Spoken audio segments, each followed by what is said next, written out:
Bismillahirrahmanirrahim. Assalamualaikum warahmatullahi wabarakatuh. Bertemu lagi ya dengan saya, Nure Ayunintias Kusuma Stuti. Alhamdulillah, bersyukurlah pada kesempatan kali ini kita masih bisa bertemu lagi pada perkuliahan gizi dalam kesehatan reproduksi. Pada hari ini materi kita adalah gizi seimbang ya. Nah, sebelum kita mulai perkuliahan pada hari ini, alangkah baiknya kita berdoa menurut agama dan keyakinan masing-masing terlebih dahulu. Berdoa dimulai.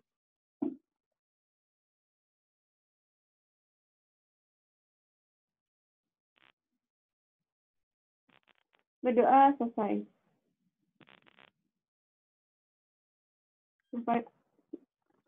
Kita hari ini akan membahas mengenai gizi seimbang ya. Nah, definisi dari gizi seimbang itu adalah susunan pangan sehari-hari yang mengandung zat gizi dalam jenis dan jumlah yang sesuai dengan kebutuhan tubuh, dengan memperhatikan prinsip keanekaragaman pangan, aktivitas fisik, perilaku hidup bersih, dan memantau berat badan secara teratur dalam rangka mempertahankan berat badan normal untuk mencegah masalah-masalah gizi. Jadi gizi seimbang sekarang itu bukan lagi 4 sehat 5 sempurna ya, yang terdiri dari nasi, lauk, sayur, buah, dan susu sebagai penyempurnanya, 5 sempurnanya. Namun sekarang gizi seimbang itu adalah makanan yang mengandung zat gizi dalam jenis dan jumlah yang sesuai dengan kebutuhan tubuh. Nah, kebutuhan tubuh untuk setiap orang itu berbeda-beda ya, tergantung dari usianya, kemudian status kesehatannya, dan juga aktivitas fisik dari orang tersebut. Nah, slogan 4 sehat 5 sempurna itu telah dikenal sejak tahun 1952. Namun, pada tahun 1999, Direktorat Gizi Departemen Kesehatan itu mengeluarkan Pedoman Umum Gizi Seimbang yang mengganti dari 4 sehat 5 sempurna ya. Karena 4 sehat 5 sempurna itu tidak dapat untuk mengatasi permasalahan-permasalahan gizi seimbang yang baik. Sehingga diganti dengan PUGS ini. Nah, PUGS ini itu isinya adalah yang pertama, makanlah beraneka ragam makanan. Nah, maksudnya di sini itu adalah menunya harus bervariasi, tidak monoton, itu aja. Misalkan hari ini menu makanannya ada sayurnya, untuk sayurnya itu adalah bayam, kemudian besok harus diganti besok misalkan kacang-kacangan, kemudian besoknya lagi terong, besoknya lagi kangkung, dan seterusnya. Makanannya itu harus beraneka ragam, kemudian juga selain sayur harus ada lauknya, dan buah-buahannya, dan sumber karbohidratnya. Yang kedua adalah makanlah makanan sumber karbohidrat nomor 2 adalah makanlah makanan untuk memenuhi kecukupan energi ya. Kemudian yang ketiga adalah makanlah makanan sumber karbohidrat setengah dari kebutuhan energi.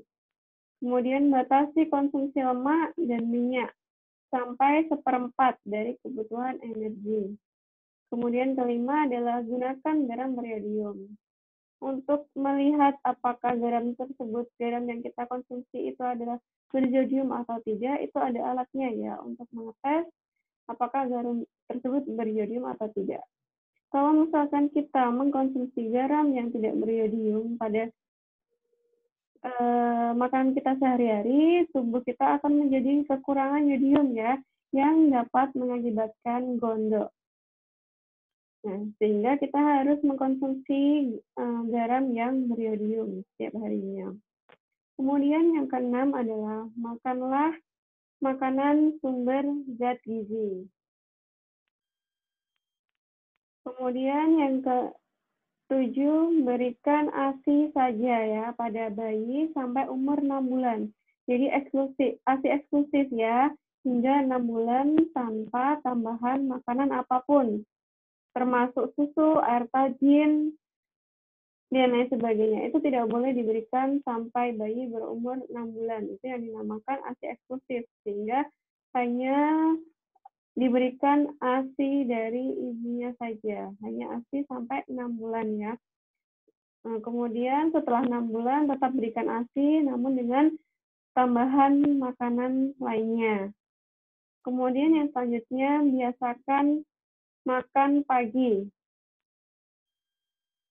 Jadi biasakan sarapan ya, karena sarapan itu adalah untuk energi kita dalam melakukan aktivitas sehari-hari kita. Kemudian yang ke-9, minumlah air bersih dan aman yang cukup jumlahnya. Jadi kebutuhan tubuh kita sehari itu adalah 2 liter ya, atau setara dengan 8 gelas. Nah, kalau pada bulan Ramadan seperti ini, kalau kita puasa, kita bisa meminumnya 1 gelas selepas bangun sahur. Ketika bangun sahur, kita minum air putih terlebih dahulu 1 gelas, kemudian 1 gelas setelah sahur, kemudian 1 gelas saat berbuka puasa, kemudian 1 gelas setelah sholat maghrib, kemudian 1 gelas setelah makan, setelah kita buka puasa, kemudian 1 gelas setelah sholat isya, kemudian 1 gelas setelah sholat tarawih, dan 1 gelas sebelum tidur. Jadi kebutuhan air minum kita tercukupi, walaupun kita sedang berpuasa. Kemudian yang selanjutnya, lakukan kegiatan fisik dan olahraga teratur. Kemudian hindari minum minuman beralkohol ya. Yang nomor 12, makanlah makanan yang aman bagi kesehatan. Kemudian yang ke-13, bacalah label makanan yang dikemas. Jadi sebelum kita makan, sebelum kita membuka kemasan, kita baca terlebih dahulu label yang ada dalam makanan tersebut. Apakah ada label halalnya atau tidak, dan juga expired-nya, sudah expired atau tidak, atau belum. Kemudian PUGS tadi pada tahun 2014 diganti menjadi pedoman gizi seimbang. Ya, yang PGS atau pedoman gizi seimbang ini yang baru ini dilengkapi pula dengan pesan visualisasi ya untuk konsumsi kita sehari-hari, yang nanti gizi seimbang, konsep gizi seimbang itu digambarkan dengan tumpeng. Nah, isi dari PGS ini ada 10 ya. Yang pertama adalah syukuri dan nikmati aneka ragam makanan. Yang kedua, banyak makan sayuran dan cukup buah-buahan. Yang ketiga, biasakan konsumsi aneka ragam makanan pokok. Karena tidak ada satu jenis makanan pun yang mengandung zat gizi yang lengkap ya, yang dibutuhkan oleh tubuh kita dalam satu jenis makanan. Sehingga kita harus mengkonsumsi makanan yang beraneka ragam makanan. Kemudian biasakan konsumsi lauk pauk yang berprotein tinggi ya, seperti ikan laut misalnya. Kemudian batasi konsumsi pangan manis, asin, dan berlemak. Jadi ini dimaksudkan agar kita terhindar dari penyakit yang degeneratif ya, seperti GM, jantung, hipertensi, dan lain sebagainya. Kemudian yang keenam, biasakan sarapan pagi sebelum melakukan segala aktivitas kita. Kemudian yang ketujuh, biasakan minum air putih yang cukup dan aman ya. Pastinya selain harus kita minum air putih yang cukup, itu air putihnya harus aman ya. Aman bagi tubuh kita. Air putihnya direbus hingga benar-benar matang, tidak berasa, tidak berbau, dan tidak berwarna. Kemudian Yang kedelapan, biasakan membaca label pada kemasan pangan ya. Dapat lihat terlebih dahulu labelnya. Kemudian kita cuci tangan pakai sabun ya dengan air bersih dan mengalir. Jadi sebelum makan dan sesudah makan kita harus cuci tangan menggunakan sabun dengan air bersih mengalir ya untuk menghindari adanya bakteri yang masuk ke dalam saluran pencernaan kita, masuk ke dalam tubuh kita. Kemudian yang terakhir adalah lakukan aktivitas fisik yang cukup dan pertahankan berat badan normal atau berat badan ideal ya. Nah, itu adalah pedoman gizi seimbang yang terbaru yang hingga saat ini kita gunakan. Yang PGS ini berarti menggantikan 4 sehat 5 sempurna ataupun dari pedoman umum gizi seimbang atau PUGS tadi ya. Nah, ini istilah-istilah dari gizi seimbang yang tadi tahun 1950 itu ada 4 sehat 5 sempurna, kemudian pada tahun 1992 digantikan dengan piramida makanan. Kemudian sekarang kita adalah menggunakan istilah tumpang gizi seimbang ya.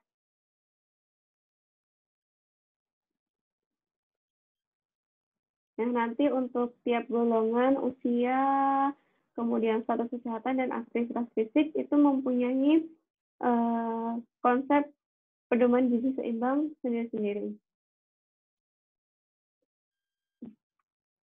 Nah, ini adalah perbedaannya ya, perbedaan dari pedoman gizi seimbang dan 4 sehat 5 sempurna. Kita lihat bersama-sama. Kalau pada 4 sehat 5 sempurna itu adalah makanan pokok sebagai sumber tenaga, kemudian lauk pauk sebagai zat pembangun dan pemelihara, buah-buahan dan sayur-sayuran itu sebagai zat pengatur, dan susu itu adalah sebagai penyempurna. Nah, sehingga apabila kita sudah mengkonsumsi makanan pokok, lauk pauk, buah-buahan, sayur-sayuran, itu sudah dikatakan 4 sehat, 5 sempurna, dan 5 sempurnanya itu adalah susu ya.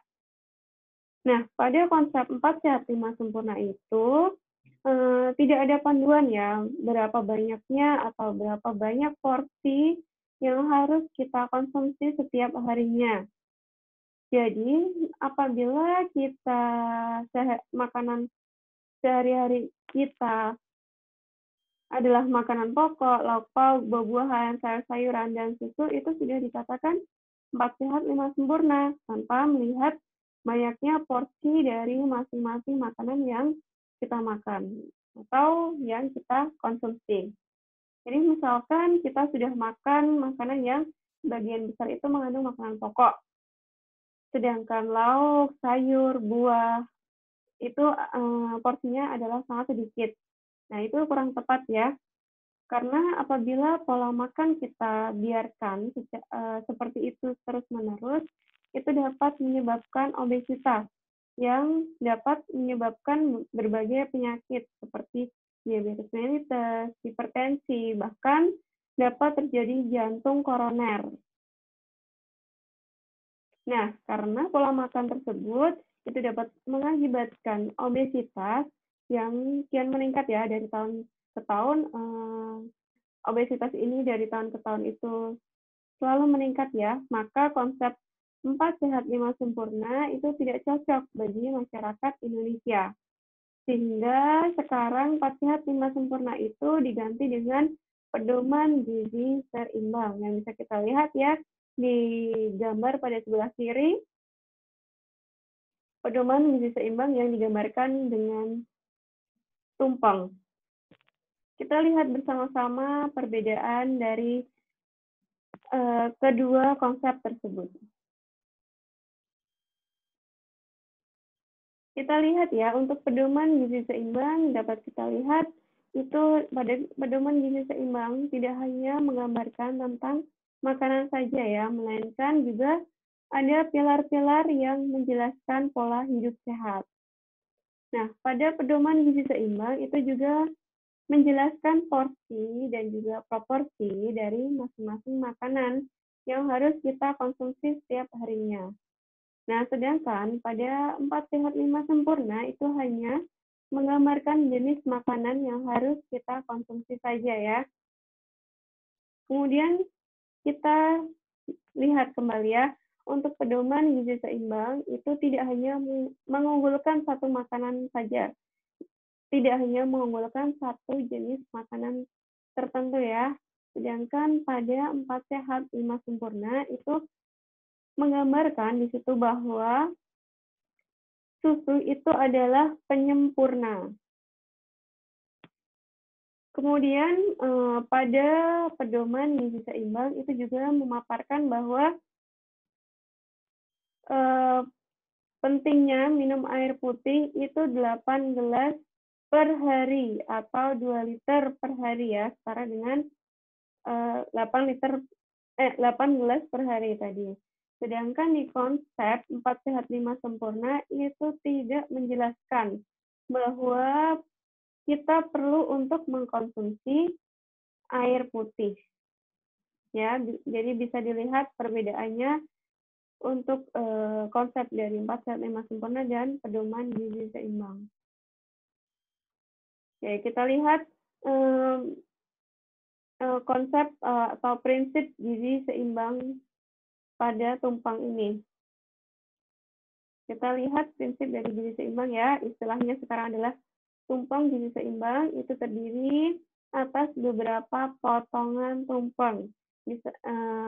Pada gambar yang bawah sendiri itu adalah satu potongan besar, kemudian 2 potongan sedang ke atas, kemudian ke atas lagi 2 potongan kecil, dan di puncaknya itu terdapat potongan yang terkecil. Nah, luasnya potongan tumpeng gizi seimbang ini menunjukkan porsi makanan yang harus dikonsumsi oleh orang setiap harinya. Nah, tumpeng gizi seimbang itu terdiri dari potongan-potongan yang dialasi, kita lihat ya, itu dialasi oleh air putih ya, yang berada di bawah sendiri itu adalah makanan pokok yang mempunyai arti bahwa air putih itu merupakan bagian terbesar dan zat gizi esensial bagi kehidupan manusia ya, untuk hidup sehat dan aktif. Nah, kebutuhan air putih untuk tubuh minimal itu tadi sudah saya jelaskan, yaitu 2 liter ya. Karena 70% tubuh kita itu terdiri dari cairan. Dan apabila tubuh kita itu kekurangan cairan, itu dapat menyebabkan gangguan dalam tubuh, mulai dari konsentrasi hingga kesadaran kita. Sehingga kita perlu untuk mengkonsumsi air putih yang cukup ya. Dan pastikan bahwa air putih yang kita konsumsi itu tidak berbau, tidak berasa, tidak berwarna, dan tentunya harus benar-benar matang. Kemudian kita lihat untuk potongan di atasnya itu terdapat potongan besar yang merupakan golongan makanan pokok ya, atau sumber karbohidrat. Nah, golongan ini itu dianjurkan untuk dikonsumsi 3 hingga 8 porsi per hari ya. Kemudian di atasnya lagi bisa kita lihat ya, terdapat golongan sayuran dan buah-buahan sebagai sumber vitamin dan mineral. Nah, untuk vitamin dan mineral itu dibutuhkan oleh tubuh untuk melancarkan berbagai macam metabolisme dalam tubuh ya, sehingga disebut sebagai zat pengatur. Selain itu, buah-buahan dan sayur-sayuran juga sebagai sumber serat yang dapat melancarkan buang air besar kita ya. Jadi keduanya itu dalam porsi atau potongan yang berbeda ya, luasnya untuk menekan itu adalah untuk menekankan pentingnya peran dan porsi dalam setiap golongan. Jadi ukuran dari potongan sayuran dalam prinsip gizi seimbang itu sengaja dibuat lebih besar ya daripada buah yang terletak ada di sebelahnya daripada sayur-sayuran ya. Maksud saya sayur-sayuran itu porsinya lebih besar ya, proporsinya lebih besar daripada buah-buahan yang ada di sebelah kanan kita ya. Dengan begitu, sayur-sayuran itu harus kita konsumsi setiap hari sedikit lebih besar 3 hingga 5 porsi daripada buah yang hanya membutuhkan 2 hingga 3 porsi per hari. Kemudian di atasnya lagi ada protein ya. Protein itu ada protein nabati dan juga protein hewani. Untuk golongan protein hewani itu contohnya seperti ayam, daging, telur, ikan, susu, produk-produk susu lainnya seperti yogurt, mentega, keju, dan lain sebagainya. Nah, kemudian di sebelah kanan ada protein nabati ya. Contohnya seperti kacang-kacangan, serta hasil-hasil olahan seperti tahu, tempe, oncom, dan lain sebagainya. Yang dapat dikonsumsi 2 hingga 3 porsi per hari ya, untuk protein hewani maupun protein nabati.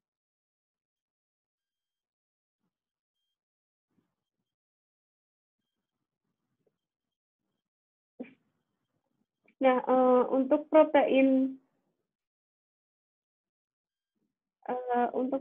hewani itu mempunyai kandungan asam amino esensial yang lebih lengkap ya daripada lauk nabati. Nah, asam amino esensial ini itu tidak diproduksi oleh tubuh, sehingga kita perlu untuk mengkonsumsi protein hewani ini lebih banyak ya daripada protein nabati. Selain itu juga penyerapan protein hewani itu juga lebih tinggi dibandingkan dengan protein nabati.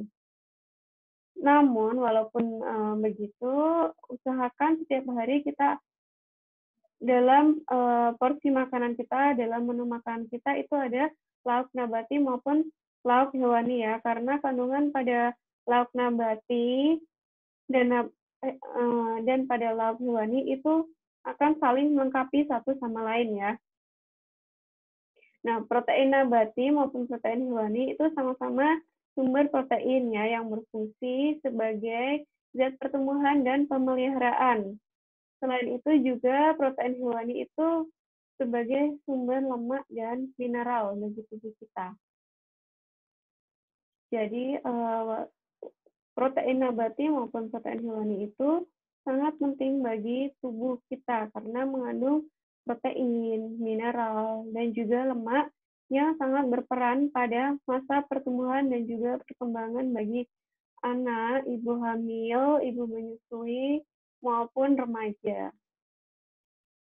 Kemudian pada puncak terakhir, pada puncak tumpang gizi seimbang, itu ada potongan yang sangat kecil, yang artinya itu dianjurkan untuk dikonsumsi seperlunya saja ya, seperti kita harus mengkonsumsi minyak, gula, dan garam secukupnya saja. Kalau untuk minyak, itu bisa kita konsumsi 5 sendok makan per hari. Kemudian garam, untuk garam itu 1 sendok teh. Dan untuk gula itu bisa 4 sendok makan ya. Jadi untuk prinsip gizi seimbang itu sendiri itu adalah pola hidup aktif dengan berolahraga, menjaga kebersihan dan juga memantau berat badan ideal. Nanti kita akan belajar bersama-sama cara menghitung berat badan ideal.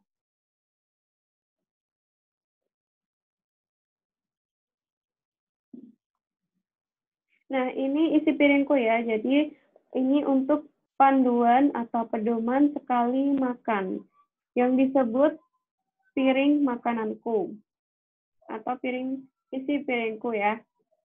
Jadi dalam satu kali makan itu harus mengandung gizi seimbang dengan porsi yang seimbang. Karena setiap jenis makanan itu tidak mengandung seluruh zat gizi yang dibutuhkan oleh tubuh kita secara lengkap. Sementara tubuh kita itu membutuhkan zat gizi dengan eh, zat gizi yang lengkap dalam waktu yang bersamaan. Misalkan yang pertama itu adalah misalkan nasi. Nasi itu kaya akan karbohidrat tapi rendah zat-zat gizi lainnya ya. Kemudian contoh lain ikan ya. Misalkan ikan itu mengandung mineral, lemak, protein, tapi rendah akan zat gizi lainnya. Kemudian contoh lain adalah sayur-sayuran dan juga buah-buahan itu mengandung kaya akan vitamin dan mineral. Namun rendah akan zat-zat gizi lainnya. Jadi untuk itu kita harus mengkonsumsi makanan yang beraneka ragam untuk mencukupi zat gizi yang dibutuhkan oleh tubuh kita. Nah, makanan yang beraneka ragam itu tidak harus yang mahal ya. Yang penting itu mengandung zat-zat gizi yang dibutuhkan oleh tubuh kita.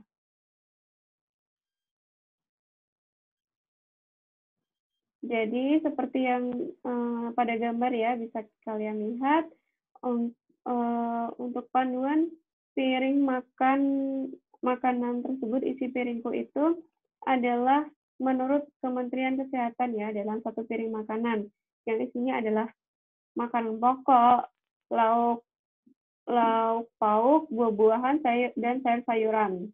Dan juga jangan lupa untuk mencuci tangan menggunakan sabun, kemudian melakukan aktivitas fisik, dan minum air 8 gelas per hari. Nah, untuk porsinya dalam satu piring makanan itu adalah setengah porsi piring makanan itu terdiri dari sayuran dan buah-buahan ya dengan beraneka ragam jenis dan juga warna.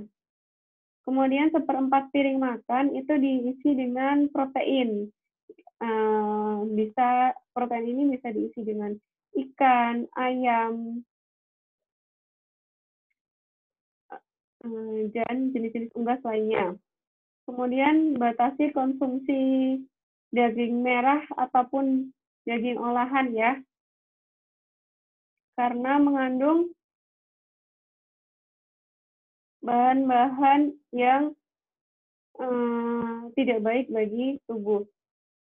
Kemudian seperempat piring makan itu dipenuhi dengan karbohidrat dari biji-bijian utuh, nasi merah, gandum utuh, atau pasta. Namun kita juga harus hati-hati ya dalam pemilihan sumber karbohidrat, misalkan seperti roti atau beras putih. Itu karena pada roti ataupun beras putih itu kandungan gulanya itu tergolong tinggi ya. Jadi kita harus berhati-hati dalam mengkonsumsinya. Kemudian lengkapi juga dengan sedikit minyak sehat seperti misalkan minyak zaitun, minyak kedelai, minyak jagung, dan minyak canola. Dan kita sebaiknya harus menghindari minyak yang mengandung lemak jenuh dan juga kolesterol tinggi ya. Kemudian konsumsi air putih yang cukup, namun kita juga harus membatasi susu serta produk-produk turunan dari susu karena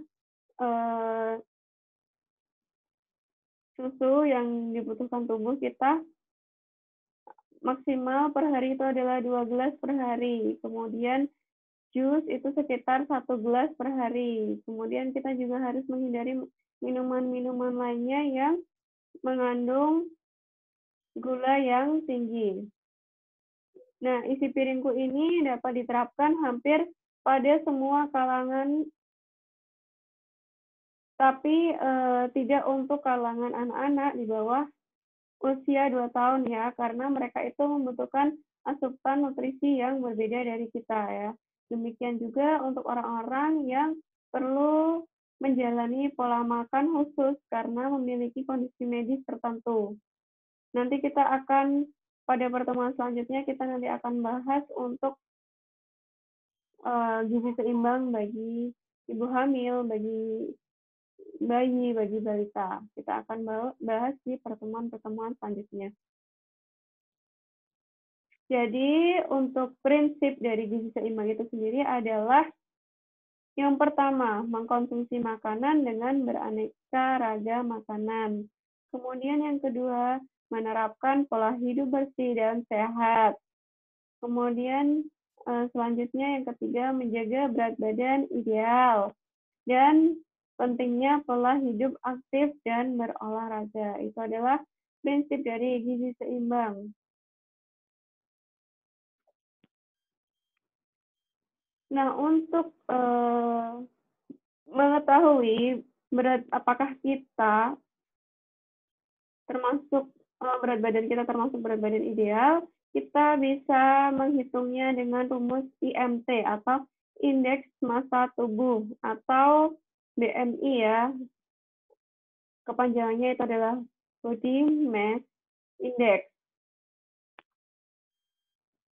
Nah, rumus dari IMT itu adalah berat badan dalam kilogram ya, dibagi dengan tinggi badan dalam meter kali tinggi badan dalam meter atau tinggi badan kuadrat. Nah, kalau hasilnya itu di bawah 18,5 itu berarti dikatakan orang tersebut gizinya kurang. Kalau IMT atau BMI-nya adalah 18,5 hingga 24,9, itu baru dinamakan berat badan ideal atau normal ya. Kemudian dikatakan kelebihan berat badan itu apabila nilai BMI-nya adalah 25 hingga 29,9. Dan dikatakan obesitas atau kegemukan apabila BMI atau IMT-nya itu adalah 30,0 atau lebih ya. Namun IMT ini itu hanya bisa digunakan di atas umur 20 tahun ya dan di bawah 60 tahun. Nah, untuk rumus IMT ini itu adalah cara termudah ya untuk mengetahui apakah seseorang itu mengalami resiko terhadap suatu penyakit kronis atau tidak. Nah, jika seseorang menderita penyakit kronis, kemudian pada anak-anak, pada ibu hamil, pada ibu menyusui, dan juga pada atlet, itu perhitungan IMT-nya itu IMT ini tidak dapat digunakan ya. Jadi hanya bisa digunakan pada orang normal di atas umur di atas 20 tahun hingga 60 tahun. Nah, contoh soalnya Susi itu mempunyai tinggi badan 165 cm dan berat badannya 73 km. Jadi berapa IMT Susi? Kita lihat, kita masukkan yang diketahui tadi adalah berat badannya Susi 67 kg, tinggi badannya 165 cm, kemudian kita konversikan terlebih dahulu menjadi meter, yaitu 1,65 meter ya. Jadi kita masukkan rumusnya, berat badannya adalah 67 dibagi tinggi badan kuadrat ya, 1, dibagi 1,65. Sehingga didapatkan IMT-nya 24,6. Jadi IMT Susi itu bisa dikatakan berat badan Susi itu adalah berat badan yang ideal ya, karena hasil IMT-nya adalah 24,6. Nah, untuk faktor-faktor yang mempengaruhi penyusunan gizi seimbang, itu yang pertama adalah keterjangkauan dari ekonomi seseorang.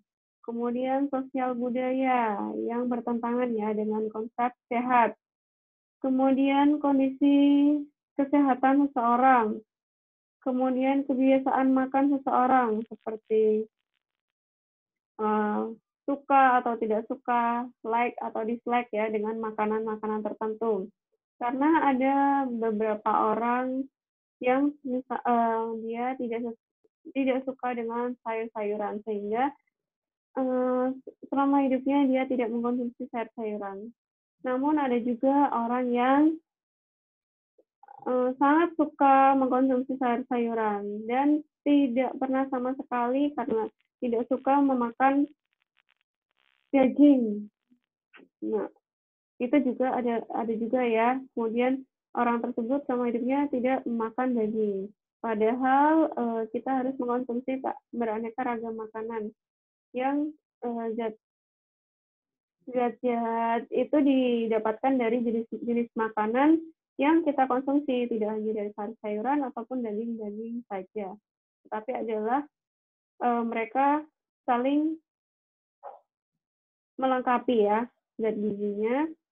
Kemudian ketersediaan pangan setempat, apakah tersedia atau tidak makanan yang beraneka ragam di suatu daerah tersebut. Kemudian aktivitas sehari-hari yang dilakukan oleh seseorang, misalkan aktivitas seorang kuli bangunan dan juga pekerja kantoran itu akan berbeda dalam penyusunan menu gizi seimbangnya. Kemudian berat badan dan juga umur itu juga akan penyusunan gizi seimbangnya itu akan berbeda ya, akan mempengaruhi penyusunan gizi seimbang untuk faktor-faktor tadi, ekonomi, sosial budaya, kondisi kesehatan, kebiasaan makanan, ketersediaan pangan setempat, aktivitas, berat badan, dan umur itu dapat mempengaruhi penyusunan gizi seimbang. Baik, sekian yang dapat saya sampaikan untuk konsep gizi seimbang pada hari ini.